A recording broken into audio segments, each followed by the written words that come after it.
अस्सलामुअलैकुम दोस्तों, आज हम एक ऐसी कहानी सुनाने जा रहे हैं जिसमें इबरात भी है और हिदायत भी। दिल को छू लेने वाली, जिंदगी बदल देने वाली। तो वीडियो एंड तक जरूर देखना। पुराने जमानों की बात है। एक बुजुर्ग और दीनदार आदमी रहते थे जिनका नाम था बहलोल दाना। उनकी पहचान सिर्फ उनकी जाहिरी सादा जिंदगी से नहीं, बल्कि उनकी दनाए, उनकी खुदा फेरिंग सोच और लोगों की मदद करने की ख्वाहिश से थी। लोग कहते थे कि उनकी आंखों में नूर, ज़बान पर हिकमत और दिल में रहमत बसी थी। शहर के अमीरों से लेकर गरीबों तक हर किसी के मुश्किल हल बहलोल दाना के पास मिलते। लोग उनके किस्से सुनते, सीखते और अपनी जिंदगी में अमल करने की कोशिश करते। आज हम यही 3 मशहूर किस्से सुनेंगे जो सिर्फ कहानियां नहीं बल्कि जिंदगी के असल दर्स हैं। किस्सा नंबर 1, अमीर का कीमती पाथर। एक दिन शहर का एक बहुत अमीर आदमी बहलोल दाना के पास आया। हाथ में एक चमकता हुआ कीमती लाल पत्थर था। उसने कहा, बहलोल, मुझे बताएं कि इस पत्थर की असली कीमत क्या है। मैं लोगों की बातों में आकर परेशान हो गया हूं। कोई कहता सोने से महंगा, कोई कहता यह आम पत्थर जैसा है। बहलोल दाना ने मुस्कुरा कर कहा, इसकी कीमत मैं नहीं, दुनिया बताएगी। तुम एक काम करना, शहर में ले जाओ, मगर इसको बेचना नहीं। बस पूछना कि लोग इसके बदले कितना देने को तैयार हैं। अमीर ने किसका सुना, पत्थर लिया और शहर निकल पड़ा। सबसे पहले वो एक सब्जी फरोश के पास गया। सब्जी वाला देख कर बोला, सुंदर पात्र है, मैं 2 किलो टमाटर दे दूं। अमीर ने हैरत से देखा मगर जवाब नहीं दिया। अगला कदम एक कपड़े वाले दुकानदार के पास। दुकानदार ने देखा और बोला, इसका रंग प्यारा है, मैं एक साड़ी रेशम की चादर दे सकता हूं। अमीर का चेहरा सोच में डूब गया। फिर वो सोना चांदी के ताजिर के पास पहुंचा। ताजिर ने आराम से पत्थर को उठाकर जेवरों के साथ तोलना शुरू किया। फिर बोला, पत्थर अच्छा है, पर मैं इसके बदले आधा तोला सोना दे सकता हूं। अमीर ने सारी बातें चुपचाप सुनी। रात हुई तो वो बहलोल दाना के पास लौट कर आया।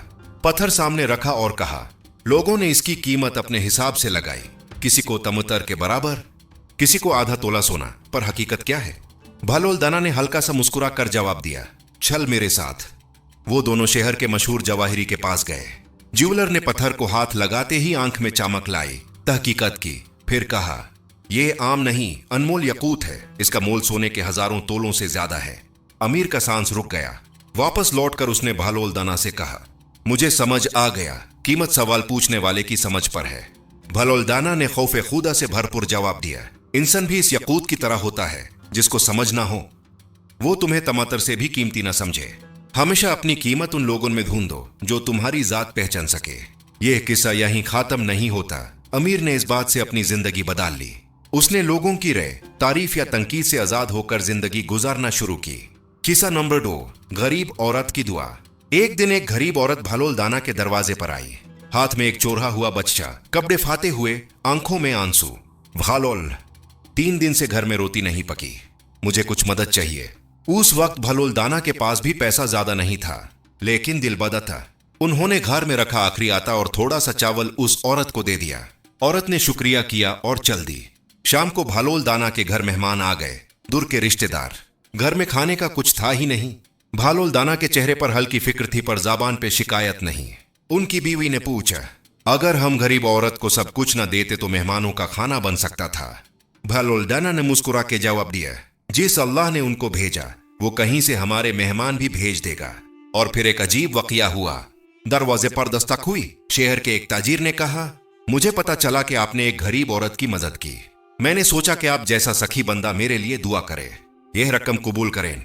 उसने सामान के साथ एक खासा माल भी दे दिया। घर रोशनी से भर गया। बहलोल दाना ने दुआ में हाथ उठाए। अल्लाह ने आज साबित कर दिया, जो दूसरों के लिए खर्च करता है उसका खाली बर्तन भरता ही भरता है। बीवी की आंखों में आंसू आ गए। वो ने समझी, जो अल्लाह के रास्ते में देता है उसका माल कम नहीं होता, दिल से दिया हुआ रोटी से ज्यादा बरकत लाता है। यह था दूसरा किस्सा, एहसास, ईमान और तवक्कुल का दर्स। किस्सा नंबर 3, वजीर और सदीक काजी। आखिरी किस्सा एक सुल्तान के दरबार से जुड़ा हुआ है। एक दिन एक वजीर ने बहलोल दाना की शोहरत सुनकर उन्हें अजीम इनाम का वादा किया, अगर वो सुल्तान के सवालों का सही जवाब दे दें। सुल्तान ने पूछा, जिंदगी का सबसे मुश्किल चीज क्या है? बहलोल दाना ने जवाब दिया, अपनी गलती को तस्लीम करना। इंसान दूसरों की खाता को आसानी से देख लेता है, मगर खुद के गुनाह पर नाजायज पर्दा डाल देता है। सुल्तान ने दूसरा सवाल किया, सबसे बेहतरीन अमल क्या है? बहलोल दाना ने कहा, वो नेक अमल जो सिर्फ अल्लाह के लिए हो, ना रिया न शौहरत के लिए। सुल्तान खुश हुआ, लेकिन वजीर के अंदर हसद जाग गया। उसने भालोलदाना को जलील करने के लिए एक झूठी गवाही का प्लान बनाया। एक बेगुनाह आदमी पर इल्जाम लगाया गया और वो काजी के सामने पेश हुआ। काजी ने मुकदमे का फैसला भालोलदाना से मशवरा करने के बाद दिया। फैसला सच, इंसाफ और दलील पर था। बेगुनाह को आजादी मिली। वाजिर का प्लान नाकाम हो गया। सुल्तान को सब पता चला और उसने खुश होकर भालोलदाना से कहा, तुमने इंसाफ को बिखने नहीं दिया, यही सदीक इंसान की पहचान है। भालोलदाना ने आखिरी जुमला कहा जो किस्से का रंग बादल गया। इंसाफ तब तक कायम रहता है जब तक जमीर जिंदा रहे। जब जमीर मर जाए तो कुर्सी, ताकत और माल का कोई फायदा नहीं। सुल्तान ने उन्हें इनाम दिया और वाजिर को अपने नफ्स पर नादमत हुई। नतीजा, भालोलदाना के ये 3 किस्से हमें समझाते हैं। खीसा दर्स, कीमती पत्थर अपनी कीमत उन लोगों में ढूंढो जो पहचान रखते हो। गरीब औरत अल्लाह के लिए दिया हमेशा वापस बरकत बनकर आता है। वजीर काजी इंसाफ तभी जिंदा रहता है जब जमीर जिंदा हो। अगर आपको यह कहानी पसंद आई हो तो वीडियो को लाइक करें, अपने दोस्तों के साथ शेयर करें, नीचे अपनी राय कमेंट करें और हमारे चैनल को सब्सक्राइब करना ना भूलें ताकि ऐसी और कहानियां आप तक बर वक्त पहुंचती रहें। आपका एक लाइक और सब्सक्राइब हमें और बेहतर काम करने का हौसला देता है।